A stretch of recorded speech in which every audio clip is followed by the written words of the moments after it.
Before I dive into this account, let me just note that the names I've used here for the individuals involved are not their real ones. They've been changed, chosen somewhat at random to make the story easier for you to follow while protecting the privacy of those who were caught up in these events. The true identities remain hidden, as they should in matters like this, where the spiritual battle is what truly matters. Now, let's get right to it. This is a case that came to my attention through a fellow priest out in California, one who deals with similar disturbances in the spiritual realm as I do here in the Archdiocese of Indianapolis. It unfolded back in 2015 in San Francisco, a city buzzing with technology and innovation, where the digital world seems to swallow up so much of people's lives. The young woman at the center of it all, whom I'll call Zoe Tran, was 24 years old at the time. She was of Asian American descent, with this vibrant pastel pink hair that she liked to style in ways that caught the eye, and a fashion sense that was all about energy and flair. Zoe lived alone in a loft apartment on Mission Street, right near the Soma district, that trendy area filled with startups and tech offices. She'd recently gone through a breakup with her boyfriend, which left her feeling isolated, pouring most of her time into creating content for social media platforms like Instagram and YouTube.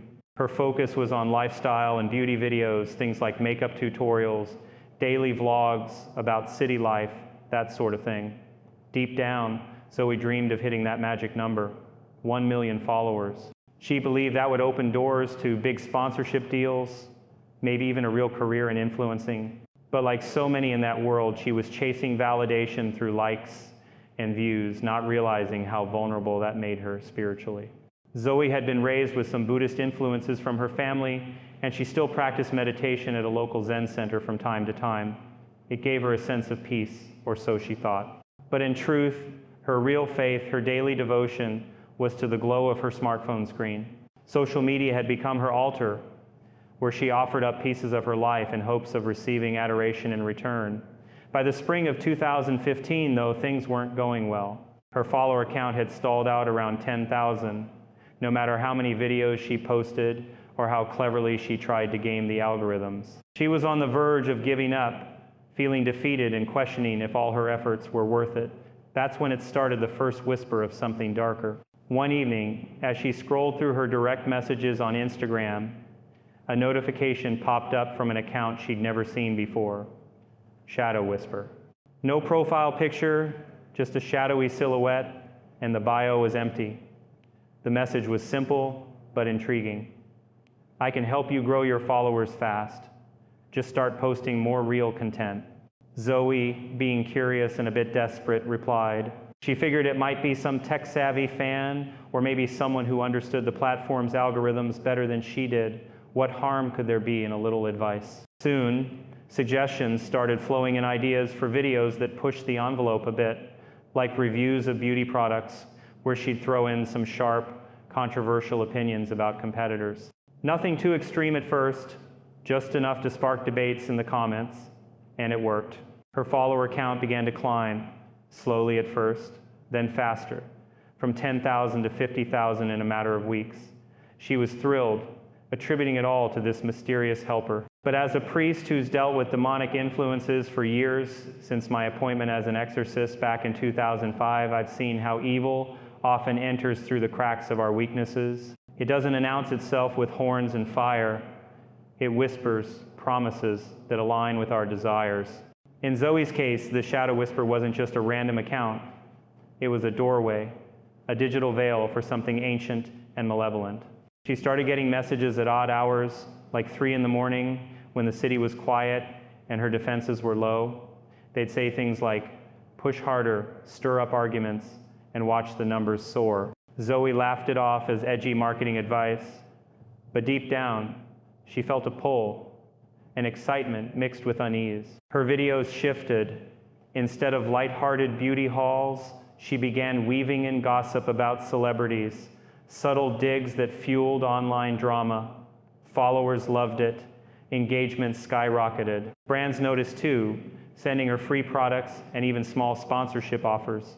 She felt alive, powerful, like she was finally breaking through. Her best friend, Alex Nguyen, 25, a software engineer with a neatly trimmed beard, and a quick wit was the one who noticed the changes first. Alex had always been there for her, helping edit videos late into the night, encouraging her to spread positive vibes, as he put it. They'd grab coffee at cafes in the Mission District, talking about life and dreams, but now Zoe was pulling away, obsessed with her phone. She'd skip their hangouts to film more content based on these suggestions. Alex tried to joke about it. Hey, who's this shadow guy? Sounds like a creepy stalker. But Zoe brushed him off, saying it was just harmless fun. And look at the results, her channel was exploding. Then came the first real signs that this wasn't ordinary. One afternoon, while filming a vlog in her loft, Zoe felt a strange chill, like the air conditioning had kicked on too strong, even though it was a warm California day. She gripped her phone tighter, and suddenly, her body trembled. Her voice changed, not her usual bubbly tone, but something deeper, almost mechanical, like static from an old radio.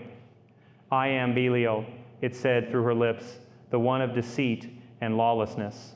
She snapped out of it quickly, shaking her head, thinking maybe she was just exhausted or dehydrated. But that name stuck with her, Belial. She'd heard it somewhere, maybe in a history class or a movie, but it felt ominous.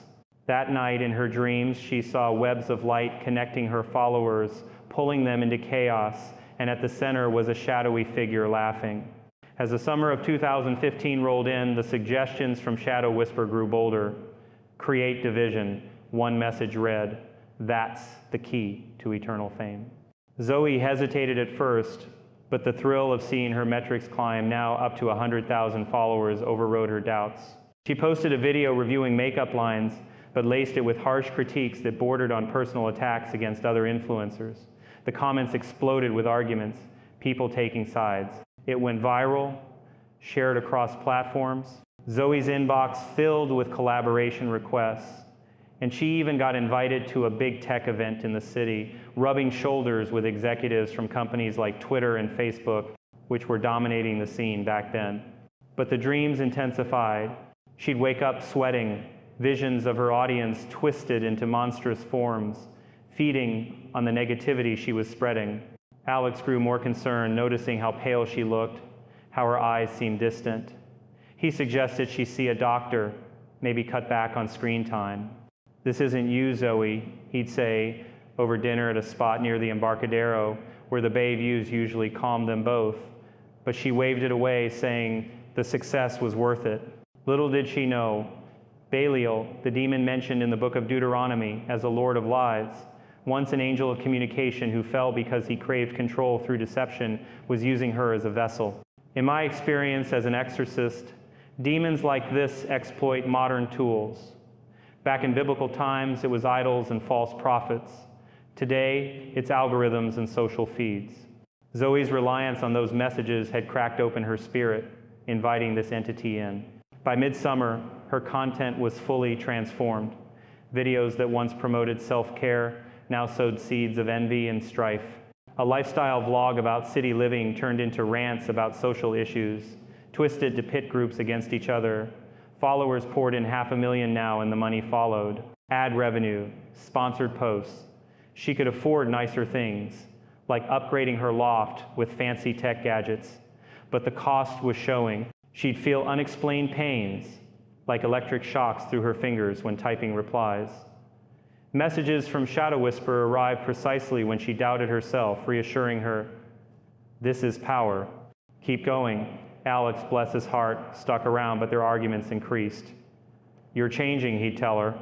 This stuff you're posting, it's hurting people. And it was. Comments, sections became battlegrounds, with users reporting real-world fallout, friendships broken over debates sparked by her videos. Even one case where a young viewer admitted to self-harm after feeling shamed by a body-positive segment gone wrong. Zoe saw it, but justified it as engagement. In my line of work, I've witnessed how demons feed on such discord. Belial, cast out from heaven for his treachery, now roams the digital ether, luring souls like Zoe's with promises of influence. She was no longer just creating content, she was becoming a conduit for lies. As fall approached, the possession deepened subtly. During a live stream, her voice glitched again, uttering phrases in Latin that she didn't understand words, meaning divide and conquer. Viewers thought it was a filter or edit, but Alex, watching from his apartment a few blocks away, knew better. He dragged her to a psychiatrist, Dr. Laura Chen, a middle-aged professional at a mental health clinic in the city. Sessions focused on social media addiction, prescribing meds for anxiety, but pills don't expel demons. Only faith and the authority of Christ do that. Zoe took them sporadically, too hooked on the high of her rising fame to stop. This is where the story truly turns, my friends, showing how the evil one adapts to our times. In 2015, with San Francisco's tech boom, who would suspect a demon in a DM? But as I've learned through countless cases authorizing over 50 exorcisms in my tenure, the devil is cunning. He doesn't need haunted houses. A smartphone suffices. Zoe's life looked glamorous on the outside. Events, freebies, a growing bank account. But inside, the whispers grew louder, promising more if she'd just embraced the chaos fully. And that's how it began, the slow seduction that would lead to greater horrors. But remember, even in the darkest moments, God's light can break through. We'll see that as the account unfolds. As the summer heat lingered into those long San Francisco evenings, Zoe's descent deepened in ways that seemed subtle at first, but carried the weight of eternal consequences. You see, Belial isn't one to rush. He's patient, weaving his web thread by thread until the soul is ensnared. In my years as an exorcist, appointed by the church to confront such entities, I've learned that demons like him thrive on our modern distractions, those glowing screens that promise connection but often deliver isolation. For Zoe, the messages from Shadow Whisper became a nightly ritual, arriving like clockwork in the dead of night when the city's fog rolled in thick and her loft felt more like a cage than a home. Embrace the controversy, one would read. Divide them, and they'll flock to you. She'd wake up with her heart racing, not from fear, but from a twisted excitement, convinced this was the secret sauce to her success. By July of that year, her videos had morphed into something far more potent and poisonous. What started as mild jabs at rivals escalated into full-blown takedowns. Picture this, a beauty tutorial where she'd smear a popular influencer's product line, accusing it of being overhyped and harmful, backed by half-truths she'd pull from online forums. The algorithm loved it. Views surged past 1 million on some clips.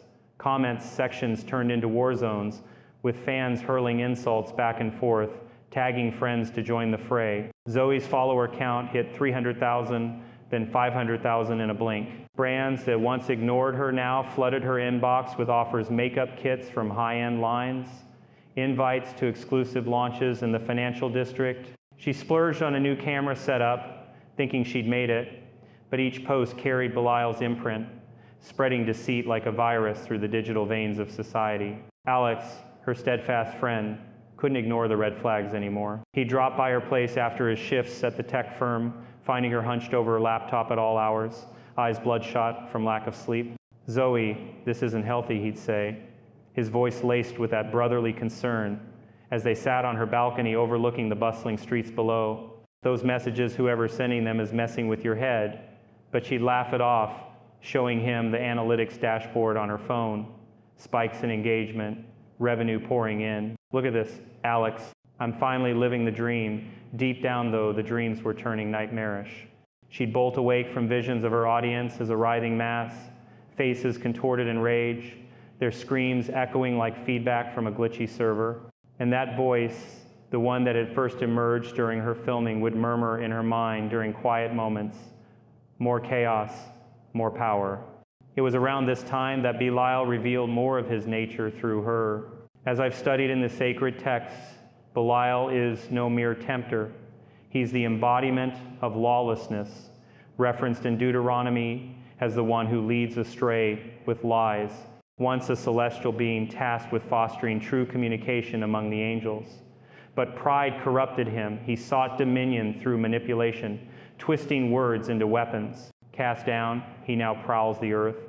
And in our age of instant sharing, what better hunting ground than social media? Zoe's unwitting reply to that first message had been her invitation, her yes to the serpent's offer. One evening, as she prepared a vlog about urban fashion trends, her hand froze on the keyboard. Her reflection in the screen warped slightly, and through gritted teeth, she heard herself whisper, "I was the bridge between heavens. Now I bridge souls to ruin." She blinked it away, blaming fatigue, but the entity was embedding itself, feeding on her ambition. The content grew bolder, more divisive. A lifestyle video on self-improvement veered into rants about societal divides, pitting young professionals against blue-collar workers, or fueling debates on cultural trends with loaded language that sparked online mobs. One post, a supposed honest review of a celebrity-endorsed wellness app, spiraled into accusations of fraud, leading to a hashtag storm that trended for days. Followers swelled to 800,000, and Zoe got her first major paycheck, a 5-figure deal from a skincare brand, eager for the buzz. She celebrated alone with takeout from a spot in Chinatown, scrolling through adoring comments, but ignoring the growing undercurrent of hate. Threats slipped in among the praise, users doxing each other in the heat of arguments. Alex pushed harder for help. "Let's get you checked out." He urged one foggy morning over breakfast burritos at a cafe in the Castro. Zoe, circles under her eyes from another sleepless night, reluctantly agreed. They visited Dr. Laura Chen at the San Francisco Mental Health Clinic, a no-nonsense professional in her 50s with a calm demeanor honed from years treating tech burnout cases. Sessions delved into the symptoms, the tremors, the altered voice, the obsessive checking of notifications. "It sounds like social media dependency, doctor," Chen diagnosed, prescribing anti-anxiety meds and cognitive behavioral therapy. "You're chasing dopamine hits, Zoe. It's rewiring your brain." Pills were handed over small white tablets to steady her nerves, but they sat mostly untouched on her nightstand. Why dull the edge when the high of virality felt so divine? Success masked the rot. Each viral hit drowned out the warnings. But the supernatural signs escalated, as they often do when a demon gains footing.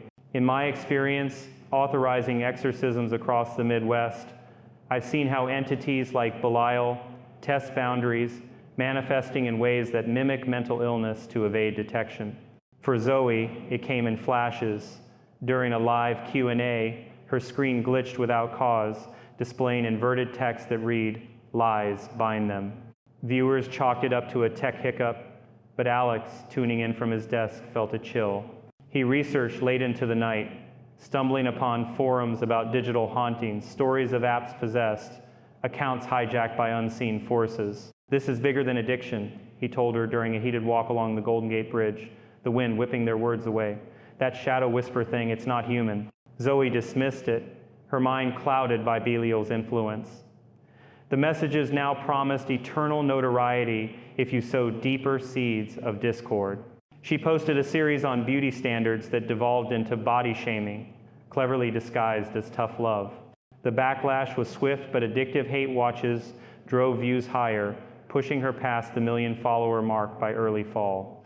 Invites poured in, panels at tech conferences in Silicon Valley where she'd speak on authentic content creation, all while the demon whispered strategies in her ear. Financially, she was set, emotionally unraveling. Friends from her Zen Center days reached out, concerned about her aura, how it seemed dim during meditation sessions she rarely attended anymore. "You're losing your center," one said over tea in the garden there. Yet, the glamour blinded her. A weekend getaway to Napa Valley with sponsored wine tastings felt like victory, even as headaches plagued her, sharp pains like data overload in her skull. Alex's pleas turned to arguments. "You're hurting people, Zoe. Real harm. I've seen the stories in your comments." One follower messaged privately about attempting suicide after a shaming video hit too close to home. Zoe read it, felt a pang, but Belial's voice overrode, "Sacrifices for greatness." In truth, this was the demon's feast, chaos spreading from her channel to the streets, where online feuds spilled into real confrontations at protests she indirectly fueled. As autumn leaves began to fall in Golden Gate Park, the entity's grip tightened, summoning allies from the shadows. But that's a layer we'll peel back next, showing how evil multiplies when unchecked. Through it all, remember, the devil's lies may seem invincible, but they're fragile against the truth of Christ. Faith is the anchor that pulls us back from the abyss. As the chill of autumn settled over San Francisco, with its crisp winds sweeping through the hills and the bay shrouded in mist. Zoe's entanglement with the forces of darkness took a more sinister turn, one that illustrated how evil seldom operates alone. In my ministry as an exorcist, I've encountered cases where principal demons summon lesser spirits to amplify their chaos, much like Belial did here. Drawing from ancient lore, he called upon Eris, the Greek goddess of discord turned demonic entity in the shadows of mythology, a being known for sowing strife and reveling in the fallout. Through Zoe, this alliance manifested not in dramatic possessions of old tales, but in the subtle, insidious ways that fit our digital age content that poisoned minds one scroll at a time. It began subtly, as these escalations often do. One foggy evening in her loft, as Zoe drafted a script for her next video, a new message from Shadow Whisper pinged. Invite the storm, summon Eris to fracture their unity. She felt a surge, like static electricity coursing through her veins, and in that moment, her eyes glazed over. Words flowed from her fingers onto the screen, not entirely her own. Posts that twisted beauty advice into outright attacks on body types, labeling them as flaws to fix with venomous precision. Eris's influence was immediate and brutal. Where Belial dealt in lies, she thrived on raw conflict, whispering in Zoe's ear during editing sessions. Chaos devours peace when truth is sacrificed. Zoe posted it anyway, watching as the video racked up views faster than ever, crossing the 1 million follower threshold and beyond. Comments flooded in, not just debates, but outright wars. Users body shaming each other, sharing personal stories of insecurity that devolved into harassment campaigns. The real-world ripple effects were heartbreaking, the kind that remind us how the spiritual realm bleeds into the physical. Reports trickled back through direct messages, followers admitting to skipping meals after her motivational rants, or worse, young women in the city cutting themselves in despair, echoing the negativity she'd amplified. One case hit close.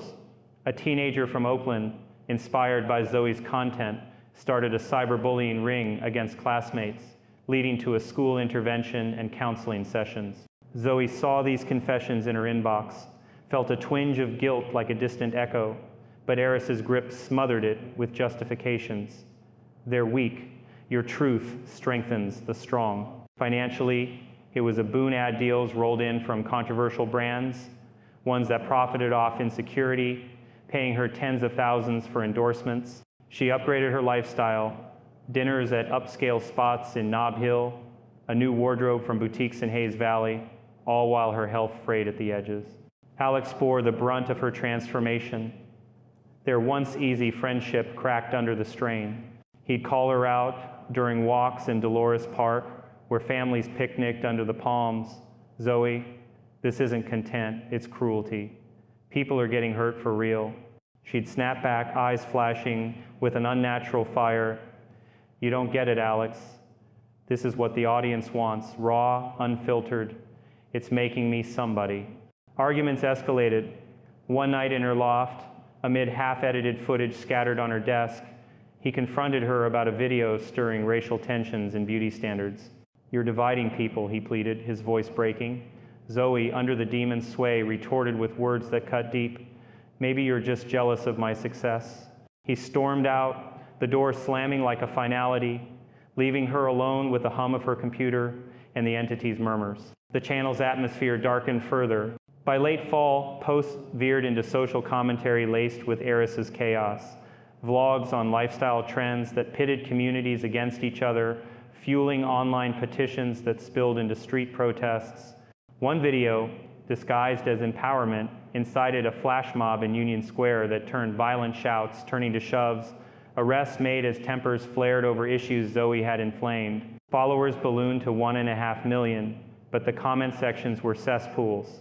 Death threats aimed at her and among users, doxing that exposed personal info, leading to real harassment. Zoe shrugged it off publicly, but privately, the toll mounted. Nightmares plagued her visions of her audience as grotesque figures, claws extended, devouring each other in a digital coliseum, while Belial and Eris laughed from thrones of code. Physically, she deteriorated. Pounds melted away from stress.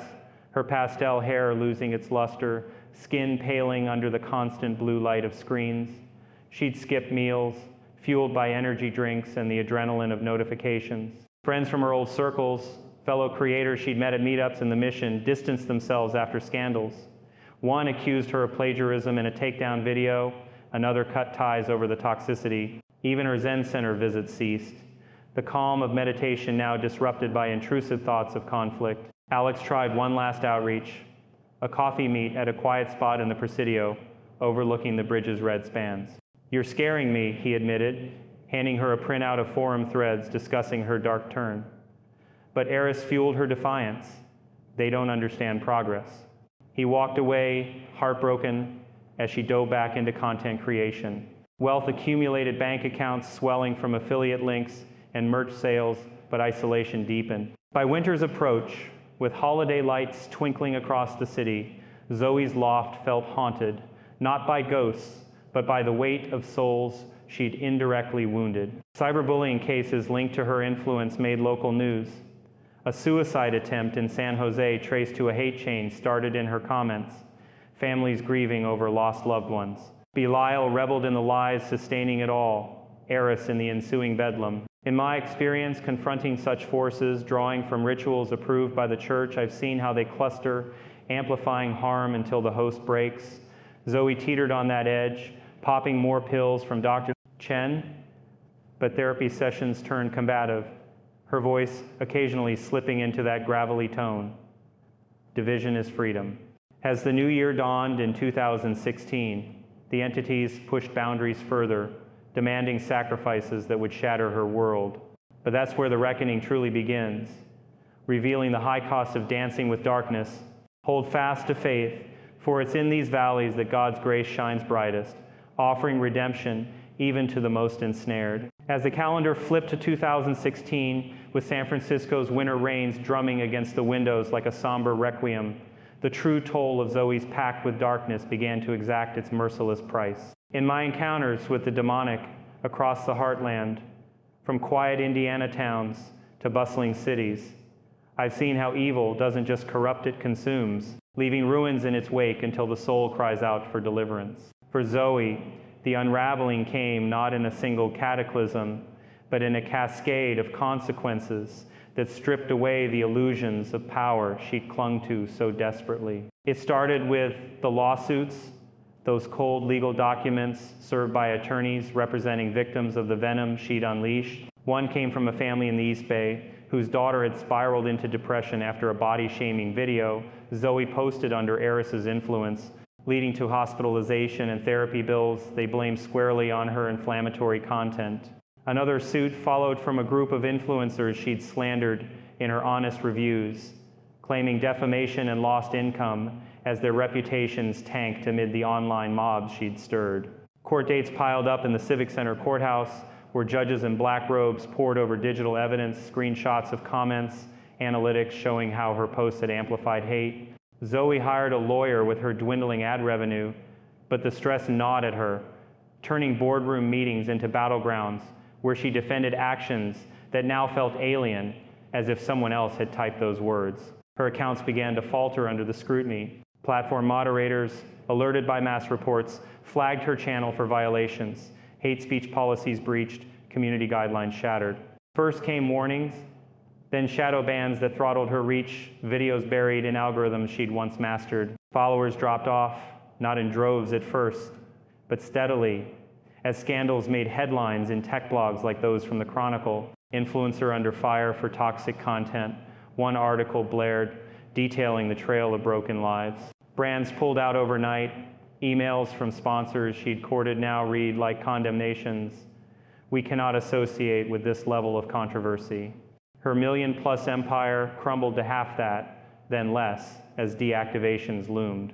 One morning, logging in from her loft, now cluttered with empty takeout boxes and unpaid bills, she found her Instagram suspended, YouTube demonetized. Shadow Whisper's messages ceased, as if the entities had squeezed all they could from her vessel. Isolation wrapped around her like the city's infamous fog.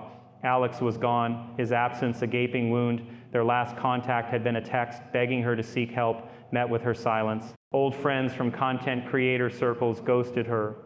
Whispers of toxic following her name at industry mixers she no longer attended. Even family ties strained calls from relatives back east went unanswered, her excuses about busyness ringing hollow. Zoe wandered the streets alone, from the bustling ferry building to the quiet paths of Land's End, where the ocean's roar mirrored the turmoil in her soul. The loft, once a creative haven, now echoed with emptiness. Her only companions the echoes of nightmares, where Belial and Eris taunted her. This is the fame you craved, eternal in infamy. The physical and mental collapse followed swiftly. Sleepless nights blurred into days, her body rebelling against the abuse. She turned to the pills Dr. Chen had prescribed, but escalated to stronger sedatives scavenged from online sources, popping them like candy to quiet the voices that now haunted her waking hours. Headaches turned to migraines, vision blurring as if screens had seared her retinas. Weight loss left her frail, clothes hanging loose as she paced her apartment, replaying old videos in a haze of regret. One rain-soaked evening, alone with a bottle of wine and a handful of pills, the despair crested. "What's left?" she whispered to the empty room, the entities silent now that their work was done. She swallowed more than intended, collapsing onto the floor as the world faded, a deliberate act born of utter brokenness.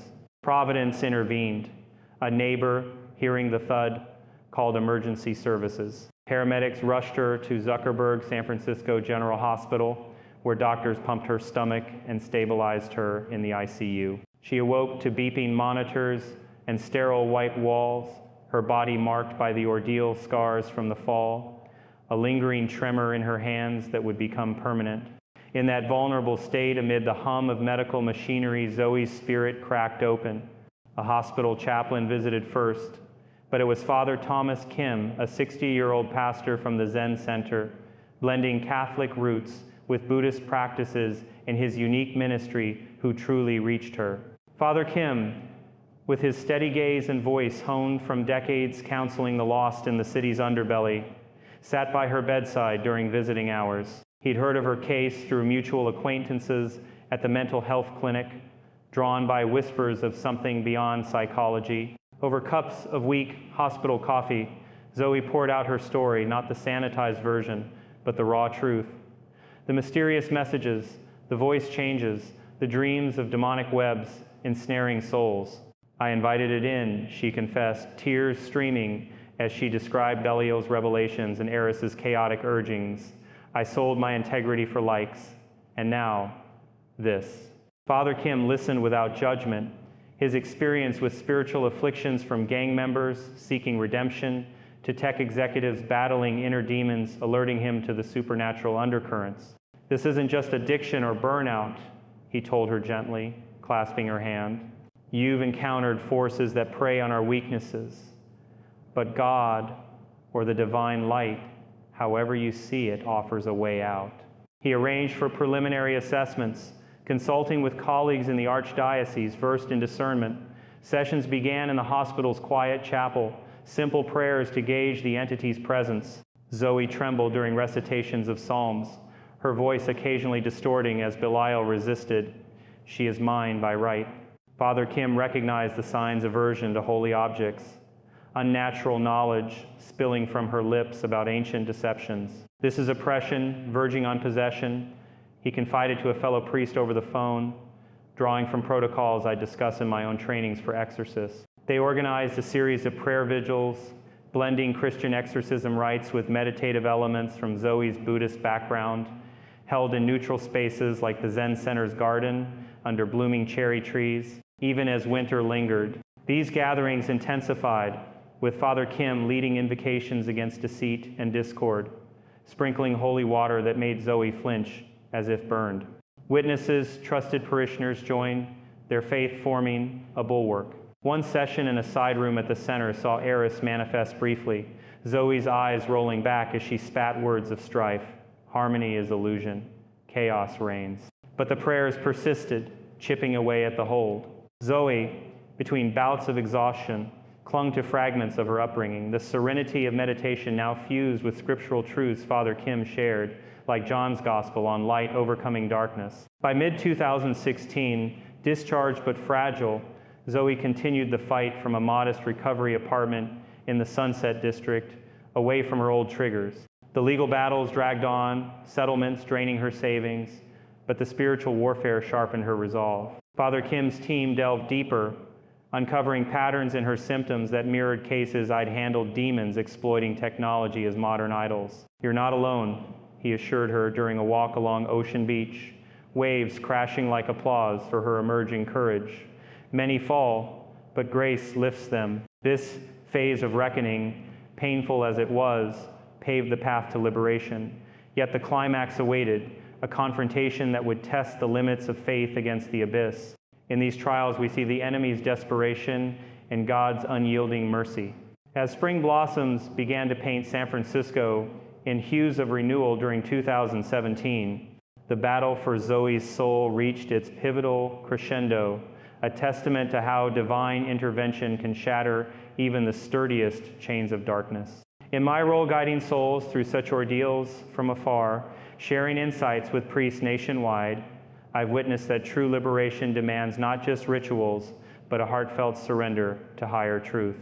For Zoe, confined to her modest recovery space, with its simple furnishings and ocean view window that offered glimpses of hope, the prayer sessions orchestrated by Father Thomas Kim evolved into a full-fledged confrontation with the entities that had ravaged her life.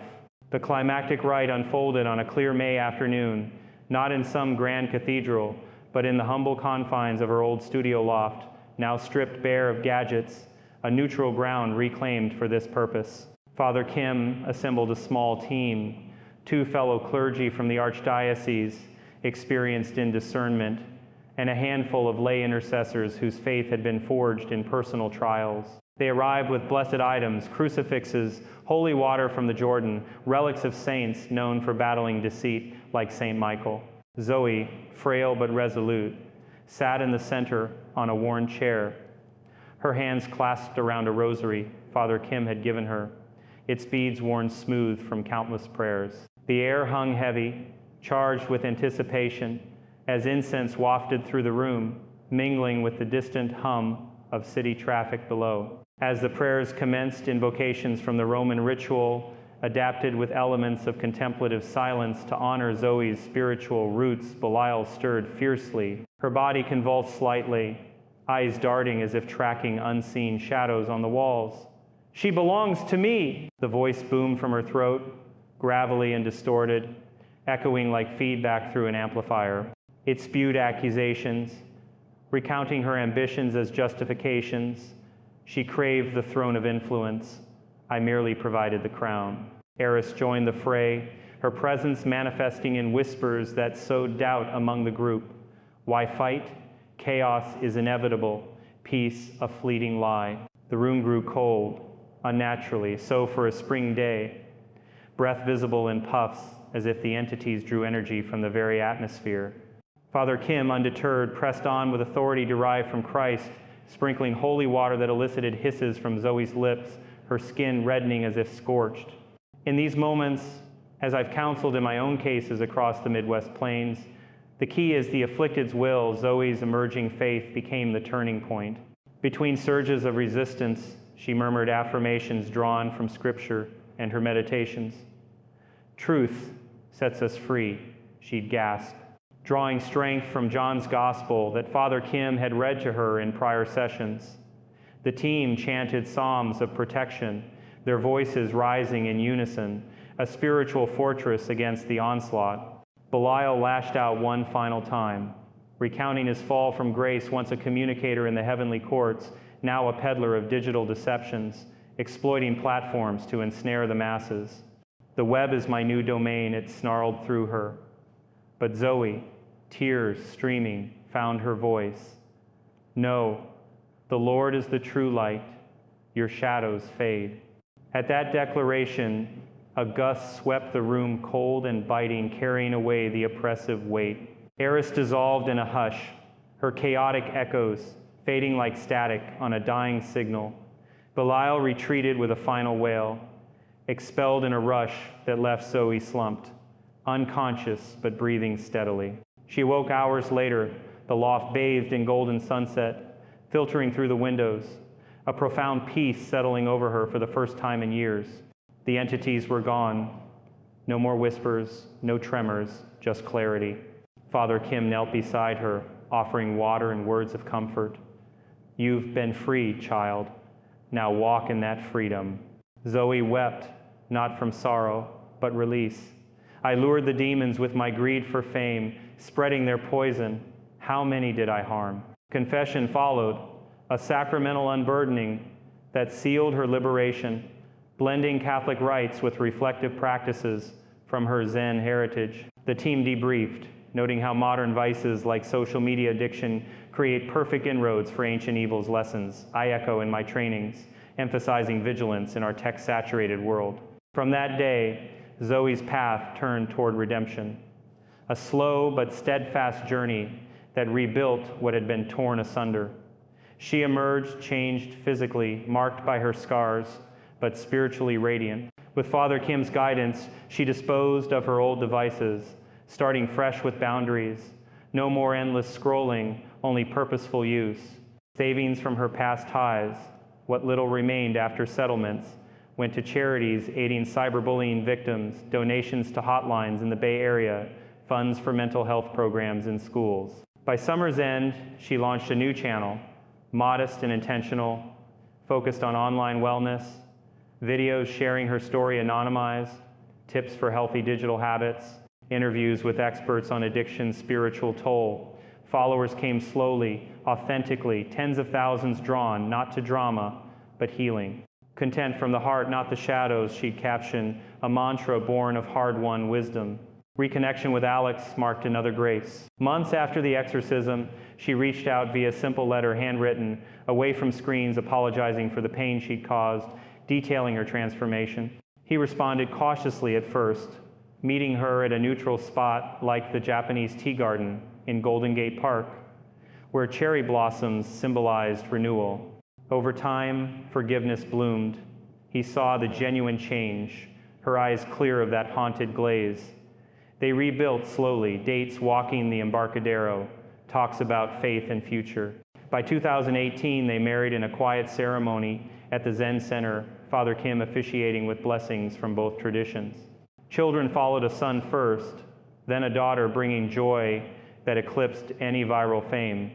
Alex, ever the supporter, helped with her new content, ensuring it stayed grounded.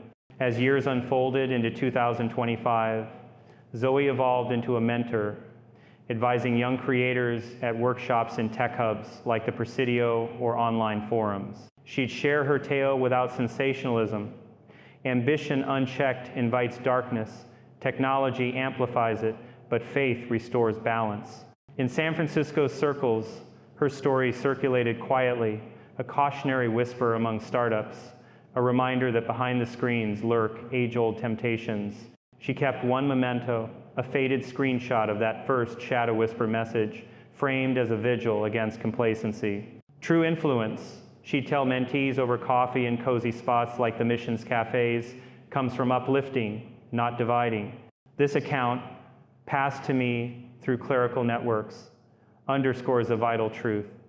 Demons adapt to our tools, using apps and algorithms to peddle lies, as Belial did. But God's truth endures, offering rescue to any who seek it. In a world of endless connectivity, guard your spirit. Let faith be your firewall against the whispers of deceit. And so, in Zoe's redemption, we find hope for her and for all ensnared in similar webs.